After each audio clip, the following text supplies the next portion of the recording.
संजय जी, एक शादी में हमने देखा एक नाराज फूफा होता है जो हर बात पर नाराज रहता है। उसे आप गर्मा गर्म चाय दीजिए तो कहेगा बहुत गर्म है, अगर उसे ठंडी चाय पिला दीजिए कहेगा ठंडी चाय। मतलब हर चीज में वो कमी निकालने की उसका आदत होती है, इसलिए उसे कहा जाता है नाराज फूफा। वो शादी का एक नाराज फूफा हर शादी में आपको मिल जाएगा।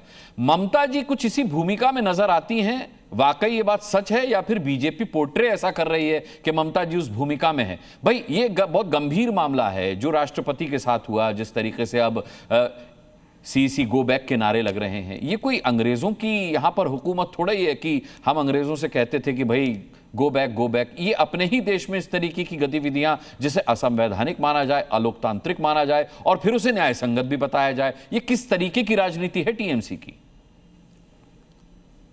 टीएमसी की जिस प्रकार से आप बोल रहे हैं ऐसी कोई राजनीति नहीं है। नाराज फूफा वाली बात नहीं। बात यह संबंधी यदि बचलन हो जाए तो कोई क्या करे।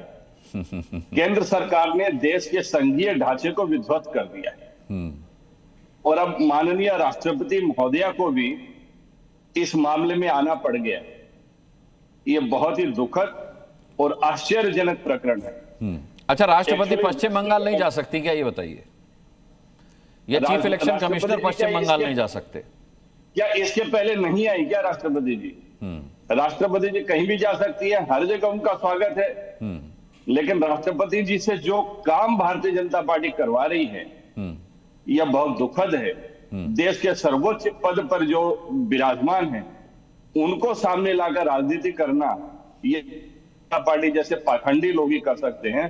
कोई शुभ बुद्धि संपन्न व्यक्ति ऐसा कर नहीं सकता, कोई शुभ बुद्धि संपन्न राजनीतिक पार्टी ऐसा कर नहीं सकती। और जहां तक पश्चिम बंगाल की बात है और चुनाव आयोग के बारे में आपने कहा, हम कैसा चुनाव आयोग चाह रहे हैं, देश को कैसा चुनाव आयोग चाहिए?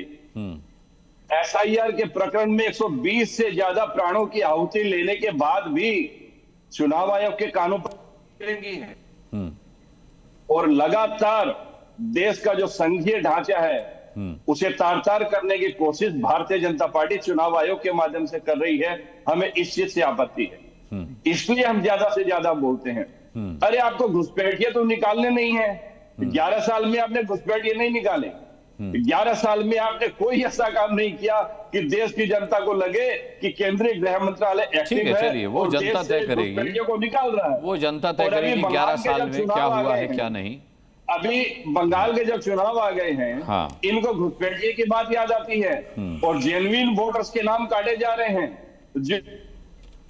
जिनका सदियों से यहाँ रहने की परंपराएं हैं उनके नाम तक काटे गए हैं। जब आप लेफ्ट के शासन को हरा करके आए थे संजय शर्मा, तो घुसपैठ की समस्या को आप भी गंभीर समस्या बताते थे। वो समस्या आपने दूर नहीं की, तो घुसपैठ की समस्या तो जस की तस है ना।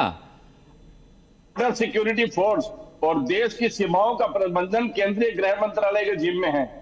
केंद्रीय गृह मंत्री उस पर संसद में जवाब दे चुके हैं। नहीं, केंद्रीय गृह मंत्री अमित शाह संसद में उस पर जवाब दे चुके हैं। मामले में हम कुछ कह देंगे, हमारे पास कोई जिम्मा नहीं है। केंद्रीय गृह मंत्रालय कुछ करना नहीं है और केंद्रीय गृह मंत्रालय समय अपने कार्यकाल में 1 लाख के लगभग लोगों को, बांग्लादेशी घुसपैठियों को निकाला था।